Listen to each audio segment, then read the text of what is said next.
मध पतंगो मधुकृत गजा मधुआ हरिडो मीना पिंगला कुरुरोर्भका कुमारी सतकृत सर्प ऊणना भी सुपेश कृत। पहला गुरु बनाया पृथ्वी को। पृथ्वी को गुरु बना करके यह सीखा कि संत को सहनशील होना चाहिए। संत को सहनशील होना चाहिए। सहनशील हुए उस संत का जीवन बेकार है, जिस संत के जीवन में सहनशीलता नहीं। दूसरा गुरु वायु को बनाया कि वायु चलती है, दिखती नहीं है, कि हवा ठंड काली है कि पीली है।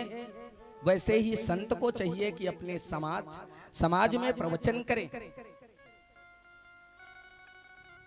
उसके प्रवचन से समाज का कल्याण हो, लेकिन वो ये ना सोचे कि समाज की दुनिया के लोग हमें पहचाने। ऐसा त्यागमय जीवन संत का होना चाहिए। तीसरा गुरु बनाया आकाश को। आकाश को गुरु बना करके यह सीखा कि हमारे मुख से जो वाणी निकलती है, परा पश्यंति मध्यमा बेकरी, ये 4 प्रकार की वाणी। तो वैसे ही आकाश ये कितना लंबा कितना चौड़ा है, इसमें मच्छर भी उड़ते हैं, बड़े बड़े पक्षी भी उड़ते हैं, हवाई जहाज भी उड़ता है, लेकिन ये नहीं पता होता आकाश कितना लंबा चौड़ा है। वैसे ही आकाश को गुरु बना करके यह सीखा कि भगवान नारायण के ना आदि का ना अंत का पता नहीं। ये आकाश को गुरु बना करके। चौथा गुरु बनाया जल को। जल को बना करके यह सीखा कि ऐसी वाणी बोलिए कि मन का आपा खोए, औरन को शीतल करे अपहुन शीतल होए। ऐसी वाणी बोलो जिससे किसी दूसरे को कष्ट ना हो। ऐसी वाणी, निर्मल वाणी को बोलो। ये जल को गुरु बना करके यह सीखा है कि सत्यम ब्रूयात प्रियम ब्रूयात न ब्रूयात सत्यम अप्रियम। सत्य बोलो लेकिन प्रिय बोलो। ऐसे शब्द मत बोलो कि किसी को कष्ट हो। जल को गुरु बना करके। पांचवा गुरु अग्नि को बनाया। अग्नि को बना करके यह सीखा कि संत को ज्ञानवान होना चाहिए और उस संत को अपने ज्ञान से समाज का कल्याण करना चाहिए।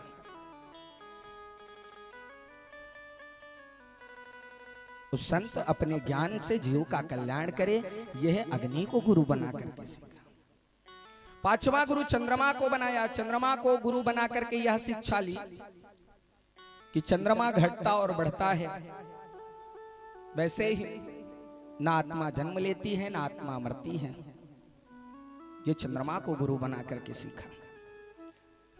सातवां गुरु बनाया सूर्य को। सूर्य को गुरु बना करके यह सीखा कि संत को प्रवचन करना चाहिए निष्काम भाव से। भक्त भी सुनते हैं, दुष्ट भी सुनते हैं। किसी के जीवन में परिवर्तन आएगा ही जो भगवान प्रवचन को सुनेगा। ये मेरा भक्त है, इसको सुनाऊंगा, ये मेरा भक्त नहीं, इसको नहीं सुनाऊंगा, ऐसा संत को नहीं कहना चाहिए। ये सूर्य को गुरु बना करके कि सूर्य जो है वो प्रकाश करता है इस संसार में, तो वह अच्छे स्थान पर भी करता है, खराब स्थान पर भी करता है। ये सूर्य को गुरु बना कर। आठवां गुरु कबूतर को बनाया। कबूतर को गुरु बना करके यह सीखा कि एक कबूतर और उसकी पत्नी है, दोनों एक बार दाना चुगने के लिए चले गए और उस कबूतर के छोटे छोटे बच्चे थे, उनको घोंसले में रख करके वह अपनी पत्नी के साथ गया था। एक बहेलिया आया, चावल डाल दिया, जाल डाल दिया, उसके छोटे छोटे बच्चे भूख से पीड़ित थे, वो कूद पड़े अन्न चुगने के लिए और फंस गए। कबूतर की पत्नी आई, देखी हमारे पुत्र जाल में फंसे हैं, वह खुद कूद पड़ी। कबूतर ने देखा हमारे पुत्र पत्नी जब जाल में फंस गए हैं तो मैं क्या करूंगा, वह भी जाकर के जाल में फंस गया। तो संत को चाहिए एवं कुटुंब शांतात्मा द्वंद्वा रामा पतस्त्रिवतः। कबूतर को गुरु बना करके यह सीखा कि गृहस्थी के प्रति यदि संत का आकर्षण रहेगा तो कबूतर के जैसे वह मोह में फंसा रहेगा। संत को चाहिए सारी दुनिया उसकी है, सारी दुनिया सारा घर उसका है, कोई अपना नहीं है। ये कबूतर को गुरु बना करके सीखा। नौवां गुरु अजगर को बनाया कि अजगर करे न चाकरी, पंछी करे न काम, अदास मलूका कह गए कि सबके दाता राम। अजगर को गुरु बना करके यह सीखा, अजगर किसी की नौकरी चाकरी नहीं कर, पड़ा रहता है, मिल जाता है खा लेता है। वैसे संत को किसी की नौकरी नहीं करनी चाहिए, भगवान का भजन करना चाहिए, भगवान की कृपा से उसे अन्न खाने के लिए मिलेगा। संत को किसी से मांगना नहीं चाहिए। ये जो है अजगर को गुरु बना करके सीखा।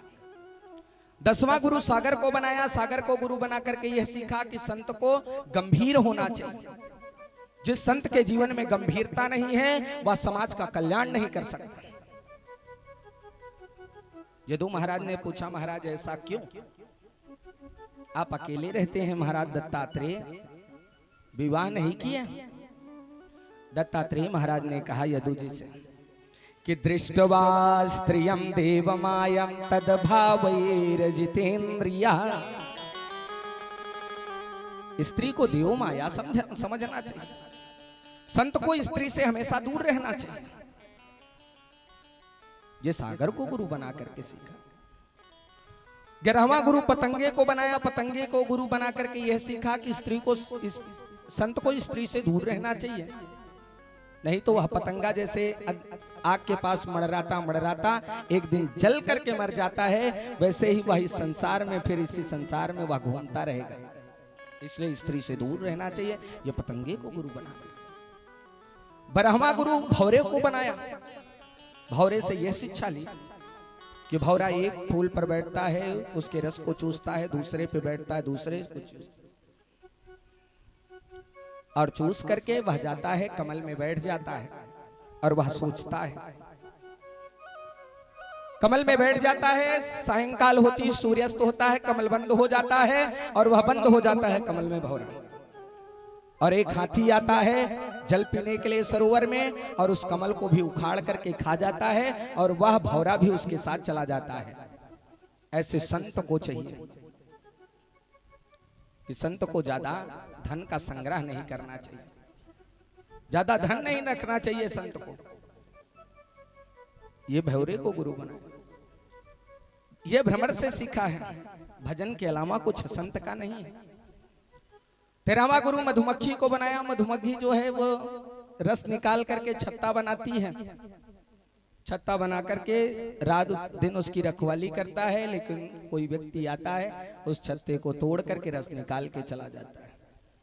वैसे संत को संग्रह नहीं करना चाहिए। ये मेरा हाथ है, ये उधर मेरा पात्र है, जितना मेरे हाथ में आए उतना ही उसको ग्रहण करना चाहिए। ये संत का जीवन हो। चाह गई चिंता नसी मनवा बेपरवाह, जिसको कछुना चाहिए सो ही सहंसा। ये गुरु मधुमक्खी को गुरु बनाकर भागवत का ये जो है ये निष्कर्ष है दत्तात्रेय मुनि का।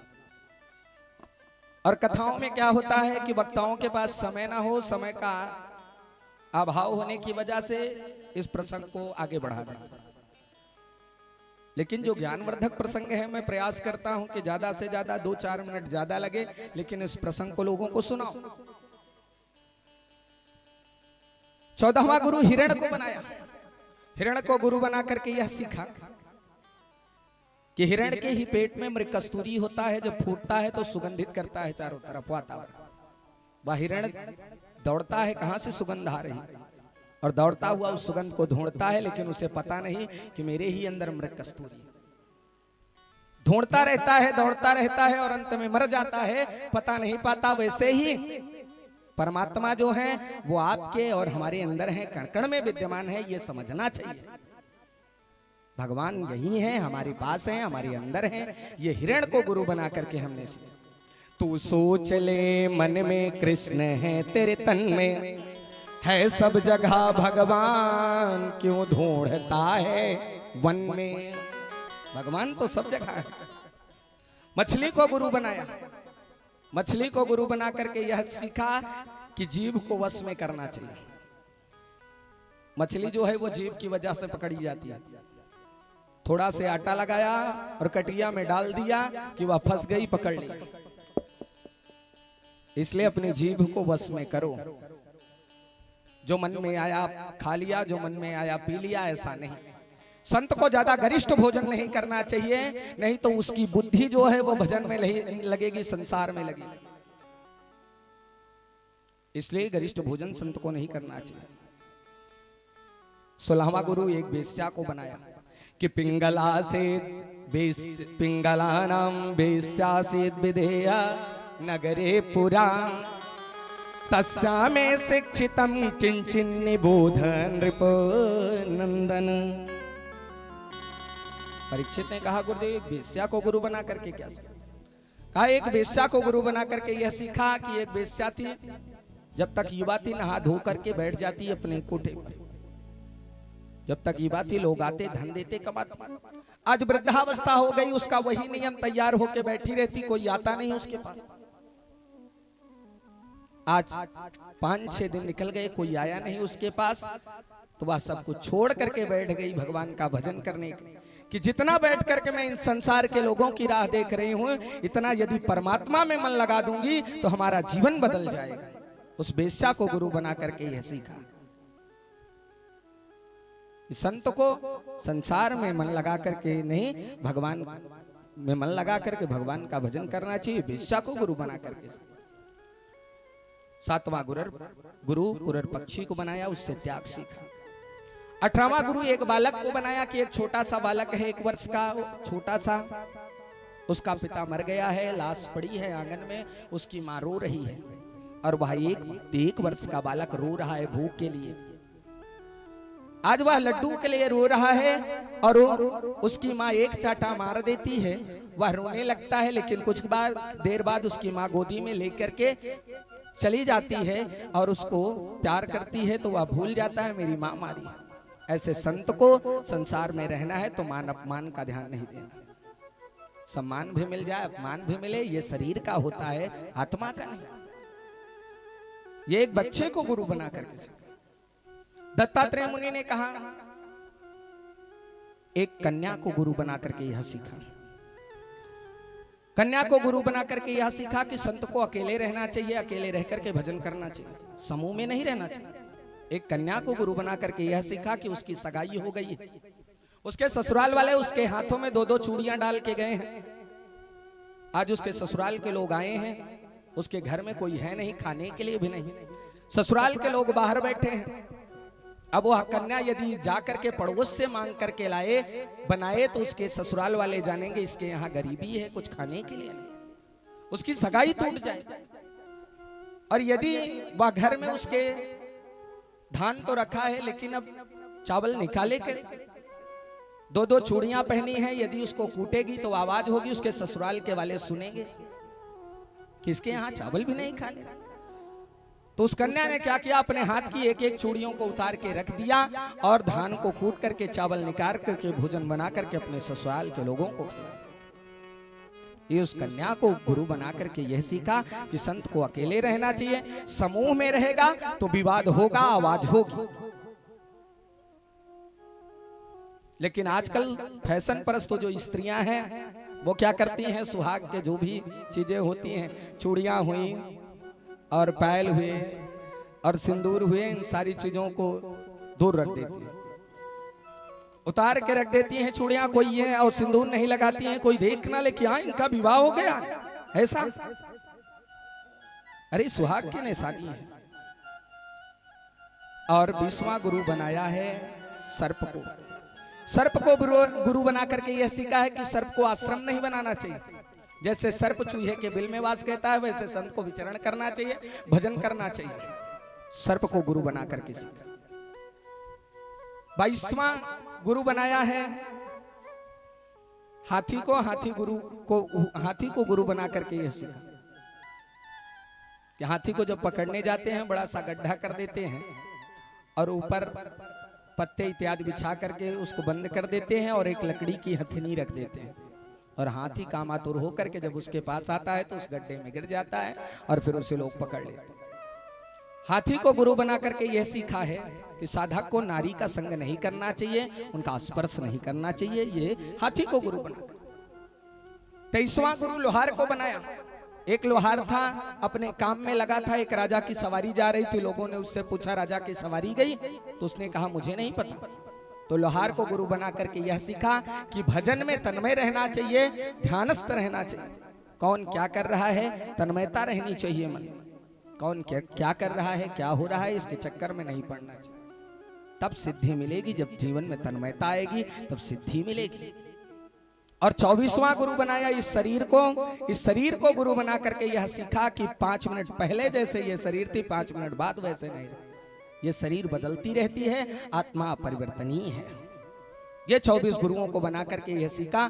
आज यदु महाराज दत्तात्रेय मुनि के चरणों में प्रणाम, आज उद्धव भी भगवान के चरणों में प्रणाम। आज भगवान ने उद्धव को बड़ा सुंदर उपदेश दिया। उद्धव, प्रभु का चिंतन करना, ये संसार केवल वहम है, एक स्वप्नवत है। संसार में जो कुछ भी है वो केवल एक सपना है। सत्य तो केवल भगवान है, भगवान का नाम है, और सत्य केवल ये आत्मा है। बाकी संसार में सब कुछ झूठा है। इतना कहकर के भगवान मौन हो गए। यदुवंशियों की बुद्धि बिगड़ गई, एक दूसरे को मारने लगे कि जाको प्रभु दारुण दुख दे, जाको प्रभु दारुण दुख दे, ताके मति पहले हरि ले, ताके मति पहले हरि ले, जाको प्रभु दारुण दुख दे, जाको प्रभु दारुण दुख दे, ताकी मति पहले हरि ले, ताकी मति पहले हरि ले। यदुवंशियों की बुद्धि बिगड़ गई, एक दूसरे को मारने लगे। कृष्ण को, बलराम को मारने। दोनों भाई प्रवर्षण पर्वत पे चढ़ गए। सब देख रहे हैं, सारे यदुवंशी आपस में लड़ रहे हैं, झगड़ रहे हैं, समाप्त तो होते जा रहे हैं।